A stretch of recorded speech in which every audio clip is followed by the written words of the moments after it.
সবাইকে স্বাগত জানাচ্ছি। ভারতের মুসলিম শাসন কালপর্ব যদি দেখতে হয় তাহলে আমাদেরকে ফিরে যেতে হবে ভারতে আরবীয়দের সিন্ধু বিজয়টা কখন হয় সেই প্রসঙ্গে। প্রথমত আমরা জানি 711 খ্রিস্টাব্দে ইরানে তৎকালীন সময় ইরাকের শাসক হাজ্জাজ বিন ইউসুফের সেনাপতি মোহাম্মদ বিন কাসিম তিনি 711 খ্রিস্টাব্দে ভারতে অভিযান পরিচালনা করে এবং 712 খ্রিস্টাব্দে তিনি সিন্ধু রাজা দাহিরকে পরাজিত করে বাংলা অধিকার করেন এবং তিনি দাহিরকে হত্যা করেন। এরপরে 712 খ্রিস্টাব্দের পরে আমরা আবার কিছুটা সময় স্থবির দেখি। এরপরে গজনির শাসকদের এই বাংলা আগমন সম্পর্কে জানি। আলতুগিন যিনি 970 থেকে 977 সাল পর্যন্ত বাংলাকে শাসন করেছিলেন। এরপর সবুক্তগিনের মৃত্যুর পর তার ছেলে আলতুগিনের মৃত্যুর পর তার ছেলে সবুক্তগিন তিনি 977 থেকে 997 সাল পর্যন্ত বাংলাকে শাসন করেছিলেন। তিনি আবার 987 সালে পাকিস্তানি পেশোয়ার দখল করে নেন। সবুক্তগিন যখন মারা যান তখন তার ছেলে সুলতান মাহমুদ তিনি বাংলার শাসনভার নেন 997 সাল থেকে তিনি 1030 সাল পর্যন্ত এই বাংলাকে শাসন করেছিলেন। এর মতো তিনি ভারতবর্ষে 16 বছর শাসনের মতো তিনি ভারতবর্ষে 17 বার আক্রমণ করেছিলেন এবং 16তম বার যখন আক্রমণ করেছিলেন এবং সে সময় তিনি ভারতের সোমনাথ মন্দির লুণ্ঠন করেছিলেন। তিনি ভারতবর্ষে আক্রমণ করে প্রচুর ধন সম্পদ, স্বর্ণমুদ্রা এইসবগুলো তিনি লুটপাট করেছিলেন। পারস্য সহ মধ্য এশিয়ার বিভিন্ন জ্ঞানীগুণী ব্যক্তিরা সুলতান মাহমুদের রাজসভাকে অলঙ্কৃত করেছিলেন, যার মধ্যে আল বিরুনি, ইবনে সিনা, আল ফারাবি, এরপরে ইরানের বিখ্যাত কবি শাহনামার কবি ফেরদৌসি উল্লেখযোগ্য। এরপরে তৃতীয় পর্বে চলে আসেন মইজুদ্দিন মোহাম্মদ ঘুরি। তিনি প্রথম তরাইনের যুদ্ধ হয় 1191 সালে। প্রথম তরাইনের যুদ্ধে মইজুদ্দিন মোহাম্মদ ঘুরি দিল্লি আজমির শরীফের যিনি শাসক ছিলেন ওই সময় পৃথ্বীরাজ চৌহান তার সাথে যুদ্ধ হয়। এখন এই যুদ্ধে মইজুদ্দিন মোহাম্মদ ঘুরি পরাজিত হয়। পরবর্তীতে 1192 সালে আবার দ্বিতীয় তরাইনের যুদ্ধ সংঘটিত হয়। তরাইন নামক স্থানে এই যুদ্ধটি সংঘটিত, এই জন্য এটি তরাইনের যুদ্ধ এবং এই যুদ্ধে পৃথ্বীরাজ চৌহান পরাজিত হয় এবং সে সময় মইজুদ্দিন মোহাম্মদ ঘুরি জয়লাভ করে। মইজুদ্দিন মোহাম্মদ ঘুরি জয়লাভ করার পরে এই যে ভারতবর্ষে যে অংশটা দখল করলেন, এই দখল অংশটা তিনি তার মইজুদ্দিন মোহাম্মদ ঘুরির সেনাপতি কুতুবুদ্দিন আইবেকের কাছে তিনি দায়িত্ব দেন এই অংশটা পরিচালনা করার জন্য। এর মধ্যে 1204 সালে আবার মধ্য এশিয়ার খাওয়ারিজমে বিভিন্ন রাজারা তারা আবার বিদ্রোহ ঘোষণা করে। পরবর্তীতে মইজুদ্দিন মোহাম্মদ ঘুরি সেখানে এই যুদ্ধ বন্ধের জন্য সেখানে আবার যান, সেখানে যুদ্ধ করেন, কিন্তু তিনি পরাজিত হন। এর মধ্যে আবার ভারতের তৎকালীন সময় খোকার জাতি সহ বেশ কিছু জাতিগোষ্ঠী তারা আবার বিদ্রোহ ঘোষণা করলে তিনি পরবর্তীতে আবার এই ভারতবর্ষে আসেন এবং এই খোকার জাতি সহ অন্যান্য জাতিদেরকে তিনি তাদের এই বিদ্রোহ দমন করেন। এরপরে 1206 সালে তিনি নিজ দেশে ফেরার পথে আততায়ীর হাতে নিহত হন এবং এই সুযোগে কুতুবুদ্দিন আইবেক 1206 সালে তিনি নিজেকে স্বাধীন সুলতান হিসেবে ঘোষণা করেন। এভাবে মূলত দিল্লিতে বা মুসলিম শাসনের গোড়াপত্তনায় এখানে দিল্লির যে সালতানাতটি আছে, দিল্লির সালতানাতে আমরা জেনে থাকি কয়েকটি অংশে ভাগ করা হয়েছে। দিল্লি সালতানাতে প্রথম ছিল দাস বংশ, এরপর ছিল দাস বংশের পরে একটা বংশ ছিল, এটা হচ্ছে শাহী বংশ, এরপরে হাবশি বংশ, এরপরে হোসেন শাহী বংশ আমরা জানি। দিল্লির সালতানাতে আবার অধীনতা মানে শাসনভারের অধীনতাটা আবার ভ্যারিয়েশন আছে এখানে। প্রথমত 1204 থেকে 1206 সাল পর্যন্ত এটি বাংলার অধীনে ছিল। তারপরে 1206 থেকে আবার 1212 সাল পর্যন্ত এটা দিল্লির অধীনে চলে যায়। এরপরে 1212 থেকে 1227 এটা আবার বাংলার অধীনে চলে আসে। এরপরে 1227 থেকে আবার 1287 সালে একটা দীর্ঘ সময়, এই সময়টা আবার দিল্লির অধীনে ছিল। 1287 থেকে আবার 1326 পর্যন্ত আবার বাংলার অধীনে চলে আসে।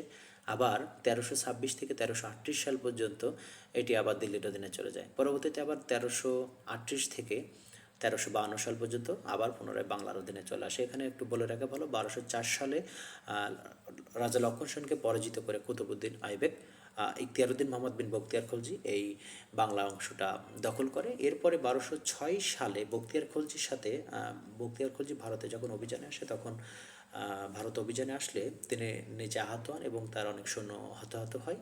এবং তো যখন তিনি ফিরে যান, তখন তার যে হতাহত সৈন্যের আত্মীয় স্বজনরা সহ তাকে নানাভাবে বিদ্রূপ করতে থাকে।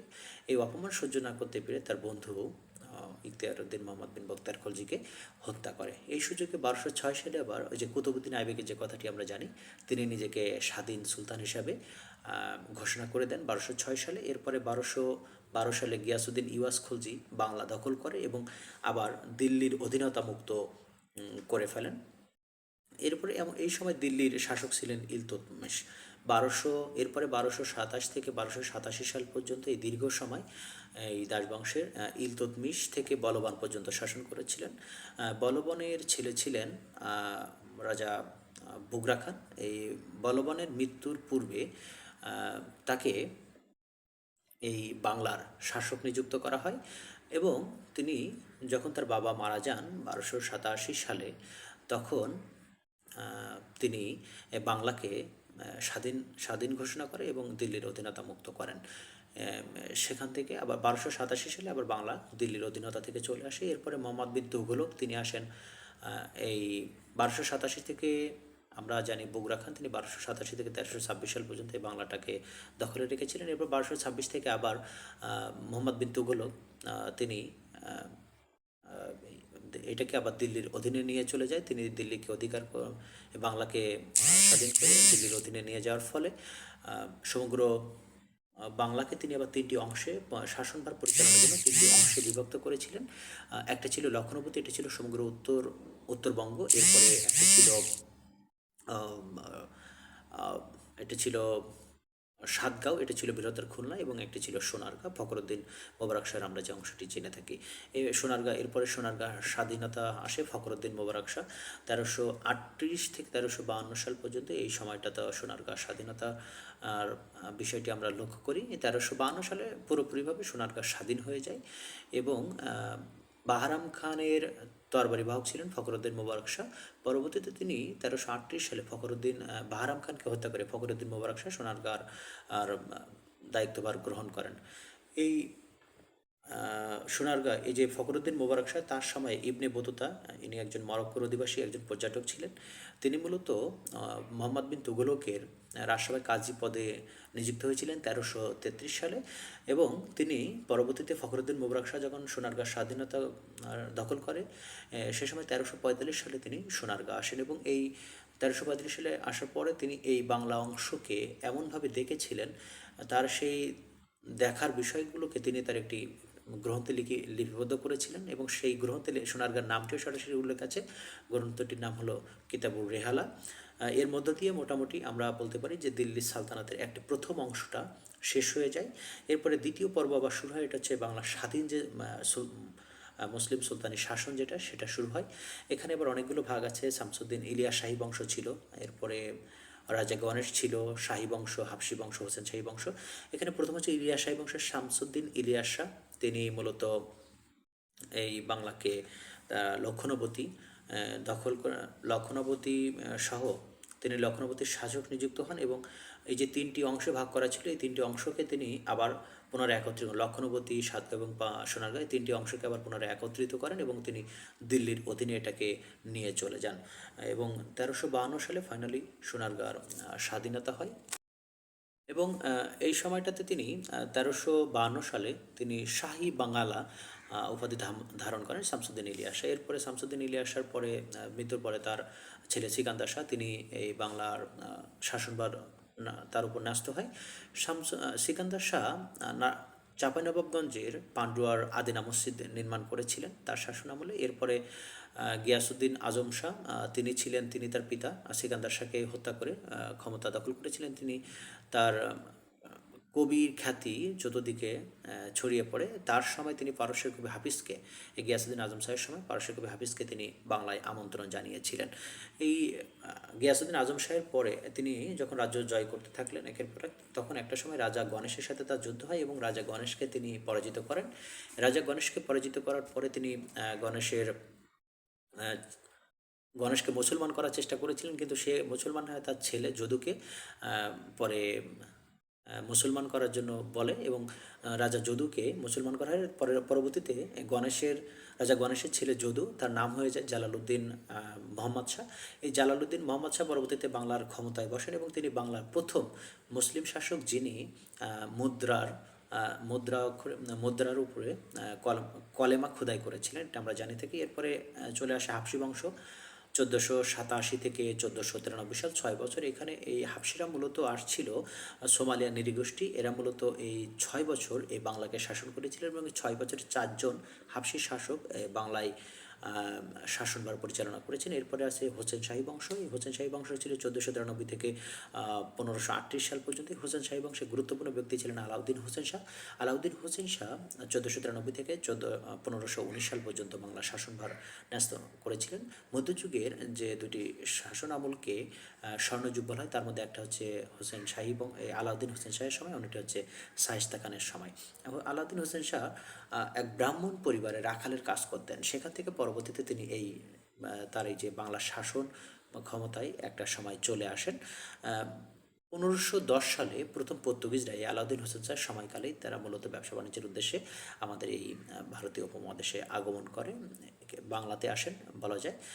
এই আলাউদ্দিন হোসেন শাহের সময় বৈষ্ণব ধর্মাবলম্বীর প্রচলন, মানে প্রচার প্রসার ঘটে। এই সময় শ্রী চৈতন্যদেব বা নিমাই বৈষ্ণব ধর্মাবলম্বীর একজন মহাপ্রভু ছিলেন। ছোট সোনা আলাউদ্দিন হোসেন শাহের সময় ছোট সোনা মসজিদ নির্মাণ করা হয়, এটা হচ্ছে চাঁপাইনবাবগঞ্জ অঞ্চলে অবস্থিত। এরপরে চলে আসেন নাসিরউদ্দিন নসরত শাহ। তিনি 1519 সালে আলাউদ্দিন হোসেন শাহর ক্ষমতা শেষ হওয়ার পরে 1519 সাল থেকে 1532 সাল পর্যন্ত তিনি এই বাংলাকে শাসন করেছিলেন, এবং তার এই বাংলা শাসনকালে তিনি 1526 সালে বড় সোনা মসজিদ নির্মাণ করেছিলেন। এরপরে চলে আসে পানিপথের প্রথম যুদ্ধ এবং মোগল শাসনের সূত্রপাত। আমরা এই বিষয়গুলো আবার একটু জানবো, সংক্ষেপে একটু বলে রাখি। 1526 সালে পানিপথে প্রথম যুদ্ধ সংঘটিত হয়। এখানে জহিরুদ্দিন মোহাম্মদ বাবরের সাথে দিল্লির সুলতান ইব্রাহিম লোদির যুদ্ধ হয়। এই যুদ্ধে বাবর জয় হয় এবং ইব্রাহিম লোদির পরাজয় হয়। এর মধ্য দিয়ে বাংলায় মুসলিম শাসনে মোগল সাম্রাজ্যের প্রতিষ্ঠা হয়। পরবর্তী অংশ অবশ্য আগামী কোনো একটি পর্বে আপনাদেরকে শোনাবো। ততক্ষণ পর্যন্ত সঙ্গে থাকবেন, ভালো থাকবেন, ধন্যবাদ।